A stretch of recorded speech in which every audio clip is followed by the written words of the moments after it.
Hello and welcome to this webinar on the NCSC's web check and mail check, which are retiring at the end of March 2026. My name is David Griffiths. I'm the CEO and co-founder of Hexiosec, and today I'll be talking to you about the following agenda, which is that what are web check and mail check, why are they being retired, what are the NCSC's recommendations for external attack surface management, and then we'll show you Hexiosec ASM. So many of you are probably aware of the My NCSC portal that the NCSC provides. It's been around for a few years now, and it actually provides a certain number of tools that include web check and mail check. There are a few other ones as well. The web check and mail check are the two that are retiring. So those are the two we're going to be focusing on today. But I will be actually talking about another of the tools that they do, which I believe is also staying at the moment, but we will I'll relate that to Hexiosec ASM. So the three tools I'm going to talk about are mail check, web check, and early warning. Mail check is a tool that the NCSC has for checking the DNS configuration of email domains. And this is for the purpose of reducing the likelihood of spam attacks by making it such that you're in control of who is allowed to send emails from your domain, and also check the verification of those emails that they haven't been tampered with in flight. So what I'm showing you on this screen underneath the mail check heading is actually what is shown in Hexiosec ASM, and it's part of our checks that we do on our platform to do what mail check is doing. So we will check for risks that are found in SPF records. We will look at DKIM, DMARC, and also MTA, STS as well. And those configurations are very important to get right. It's one of those things that is also can be quite tricky to technically get right. But if you get them right, then you will be able to limit the likelihood of spam attacks being taken against yourself. So the next one is web check. This is the main one, really. That is being switched off.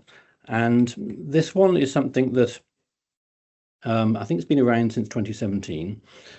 And it goes and has a look at websites on your domain for your organization to see whether or not there's any vulnerabilities, to see whether there are assets that are there that are exposed and that an external attacker might be able to exploit and find a way into your system.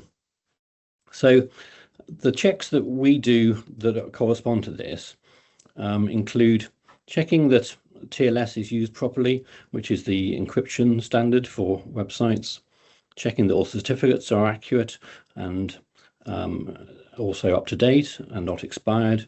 We check HTTP setups to determine whether or not the headers in web pages are correct, that they're using the best technology that's there. For example, content security policy. There are quite a few other ones as well, but these essentially allow you to control and lock down that website to reduce the risk of attacks such as cross-site scripting. And then also there are vulnerable components that you might have on a website. So every website is going to have a web server that's providing the content. That itself may have old software and vulnerabilities, plus also the content of your website itself may have components such as PHP. There's maybe an old version, for example, and these are very important to look for and get right. Now, the final thing that the NCSC has is something that's called early warning.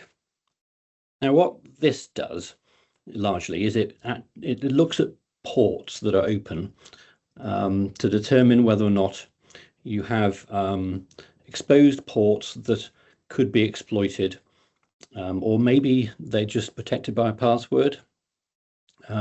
Generally, these are unencrypted ports like FTP, SMTP, and it's crucial that you are aware of what ports you have open on your services, and if they are ports that could be exploited, then you really need to either switch them off or put them behind a VPN or put some other security measures in place. Now, this is a system that's remaining, but it's also one of the components that you'll find in Hexiosec ASM. So why are they being retired? Well, the NTSC has had these services for a little while, as I've said, about sort of 7 or 8 years, I think. And in that time, the market has very much matured, and they recognise that the market is able to provide a much better service, more complete service than what they're providing. And it's not really for them to deliver solutions when the market is able to, and able to do better, really. They consider themselves the authority on cybersecurity for the UK, which they are, and their advice is really what's important. So let's go on to the next slide here.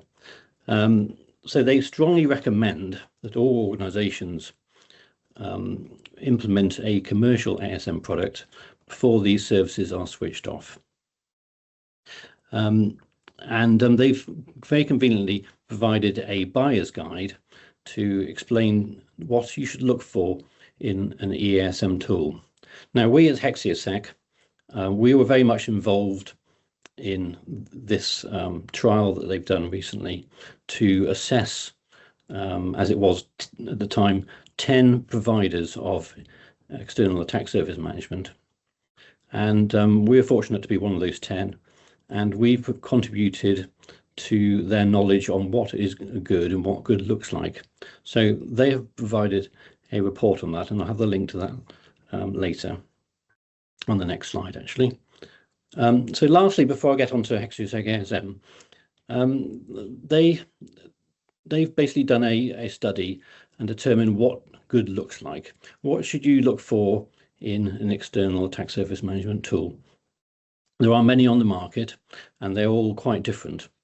Now, they've provided this picture on the left here, which summarises the areas that an attack surface management tool performs. So one is discovering assets. That's really just looking what's there, enumerating domains, etc. And then obtaining information from those domains, performing analysis on the information that is available. So, for example, you might, for a domain, go and look on the website and go and find what the server banner is, for example, for that server. You might then be able to determine the software that's being used, and also from the website itself, you can find components that are used on it, and then you have to perform analysis on that data. And then you have to display the information that is found and the vulnerabilities that are found in a convenient way to the user. And this is something that Hexiosec ASM does very well. I've got a picture of Hexiosec ASM on the right-hand side there. And this shows our dashboard for a particular scan. And I'll be going into this in a few minutes. And then you have to continually monitor these risks, because attack surfaces are changing all the time. People's infrastructure, organizations' infrastructure, it's very disparate and broad nowadays. It can involve cloud assets as well as assets that are pre-existing from legacy, etc. And it's very easy for organizations to perhaps, for example, have a development team which puts up a server, opens up a port, and you wouldn't really know that's happened unless you've got something that's continuously monitoring it. Okay, so now I'm going to go on to the demonstration of Hexiosec ASM. Okay, so this screen here shows the overview page, the dashboard effectively, for a scan of an organization. Now this is an organization which we've anonymized all the information on here, but it is actually from a real organization. So you can see from here on the top left, we have assets that have been part of the discovery process. So with an attack surface management tool, you'll first of all put in probably just one top level domain. That's all you really need, the domain for the company. And then everything else comes from that automatically. In the top left there in the discovery panel, you can see that a number of domains have been found, a number of IPs that relate to those domains. You can see that it's in a particular few countries that those IPs are in. There are 818 services, which will be ports effectively. These will be things like HTTP or VPNs or SSH, those sorts of types of things. And some of those are the ones you have to really look out for. So, for example, RDP is a particular port that, if left open and only protected by a password, provides a really easy way to get in. There are certificates. Components are software, generally parts of the organization, on the server or on the website, which allows you to provide those services. And those components might be out of date. And then we have a number of risks as well. So by using Hexiosec ASM, it allows you to get a good visibility of what is online from an outside-in perspective, and what a remote attacker effectively can see if they want to. Now, you'll see in the checks section over on the right-hand side, we've got the types of things that we look for. Again, this covers the NCSC's mail check, web check, and early warning systems. So we have mail configuration checks going on there. You can see that we've got some risks in the SPF record, but the DKIM and DMARC look okay. We have some issues with the HTTP configuration. Some insecure website connections are found. That'll be where there's HTTP without the secure part. There's TLS certificates, issue against those. For example, there's a vulnerable protocol being used there, so that's probably TLS version 1 or 1.1, something like that, when it should be 1.3. We've got at-risk services, we have ports, there's an FTP port open, no RDP ports, which is good, but we do have SSH and SMTP as well, so they're worth a look at. And then we have vulnerable components, and these are items of software effectively, which you can relate to known vulnerabilities. These are known as CVEs, and there's a national database for those, and we look up against those. You'll also see actually on this particular one, there's this black symbol here corresponds to a known exploit. Now what that is it's there's a vulnerability against one of these components, and actually someone has written an exploit for that, and that's freely available. So that just makes it more likely that someone might actually use that exploit and attack this organization. As a result of those checks, we find a lot of risks. We organize those by their severity, and we also show them over time. So this is the advantage of scanning every day, is that you get a picture of how the risk is changing over time. Other assets that you'll see that we provide are the web presence. This is something that's now baked into the NCSC's guidance, and these are screenshots of pages that are up and that relate to that organization. And these screenshots allow you to visually get an idea as to whether something should be there in the first place, and whether it's been modified, and also whether or not it might be at risk. So for example, if you see an admin page, you might think, oh, I've got to better check that there's MF8 turned on that admin page. Just scrolling down a few other things here before we dive into the detail. All the risks are grouped into what we call actions. These are effectively tickets that allow you to see what are the things you need to do in order to resolve the risks. So, for example, if you update an old version of PHP on this particular domain, that will get rid of a whole bunch of risks. We show all the vulnerabilities, we show the domains, we show IP addresses, services, components, the cloud providers, where the infrastructure is being hosted, and also the location in the world as well, which can be quite useful. Now, just going into some of these items on the left-hand side, I mentioned risks, and those risks are grouped into actions. Actions allows you to really prioritize and plan the remediation that you need to do against these risks. And you can see in this Kanban board here, we've got a number of actions. Some of them have been prioritized, some are done. There's a column on the right-hand side, which is the green one, and that is something that you can't yourself move an action into. It's only when the scan reruns does it determine whether or not that's actually been fixed. So this is kind of positive confirmation that you've actually resolved those risks. I mentioned the web presence page. Again, these all this is anonymized, so some of these images are just examples, but essentially the sort of things you can see on the web presence pages are like this one, for example, is a web server with there's nothing on it. It's just the default page that the web server puts up. So probably that shouldn't be there. Other pages, you might see errors or logins. And in extreme cases, you might see a page that actually isn't your content at all, because someone's either someone's taken over that domain because it's maybe been left to expire, or it might be that the domain is relating to pointing at some infrastructure on a cloud which has since lapsed and someone else has picked up that resource.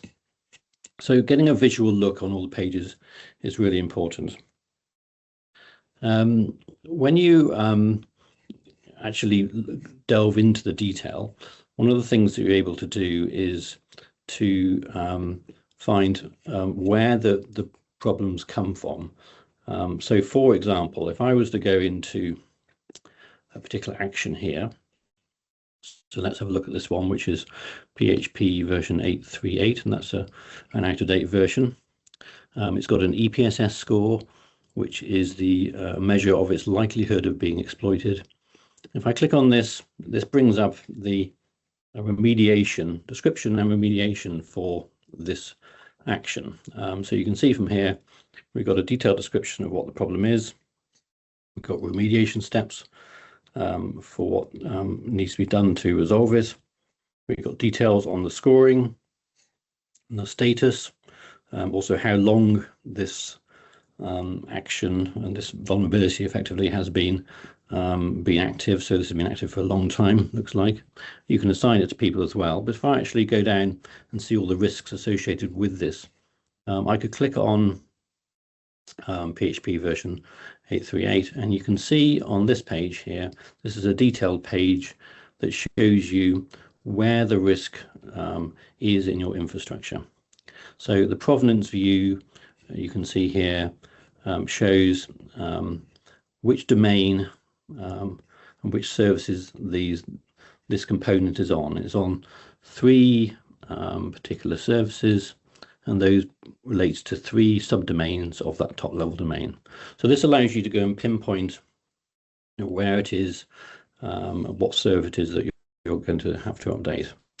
There's a lot you can actually do in this tool to dive into the data, and we've designed this really, as well as showing useful sort of summary views, which you might bring up a picture and show the board, and you might track from week. We also allow you to delve into a lot of the detail itself and explore where that infrastructure is. So for example, you can see that there's PHP component relates to a number of pages that are on various different domains, and these are all explorable. We have a map of where these are in the world. So these locations are locations of IPs that this organization structure is hosted on. Again, always a good way of just getting an idea as to whether it's what you expect. Do you expect your infrastructure to be where it's shown here? If not, maybe something to look into. And the last thing I wanted to show are reports. The information in the tool is quite detailed, and there's a lot of it, and there are different ways of getting reports out of this. There is an API, so everything you can do through the UI, you can also do through the API as well. There's also ways of running reports, and there's 3 reports, for example, I have here. There's a summary report which will generate a PDF of an overview of the risks, very similar to the dashboard. There's one that will produce a spreadsheet, an Excel spreadsheet of the risks and actions. And then there's a more generic template that you can use to generate Word documents, and that's actually customizable. So you can decide what you want to see in it and use your own branding as well. So going back to this overview page then, this is an example of a scan that's been running for a fair period of time. It's been going since, well, probably the last 2 or 3 years, really. From that, you can get a very good idea of the trend of the business's cybersecurity. Is it getting better over time? Is it remaining static? These views are designed to provide you with an instant kind of appreciation of what's going on with your externally facing infrastructure, and fundamentally, this discovers your assets on a daily basis, and if anything new appears, you'll get notified about it. Okay, so that's the overview of the tool itself. As I say, at the end of March 2026, the NCSC will be switching off their 2 tools, Web Check and Mail Check. They will be keeping the early warning system for the time being, I believe. And if you are looking for an alternative or a replacement for these 2 tools, do come and talk to us. We can lead you through what our tool does and show you what it shows of your infrastructure, and it will give you a much more accurate picture, probably than you've seen before. So thank you very much for attending. Goodbye.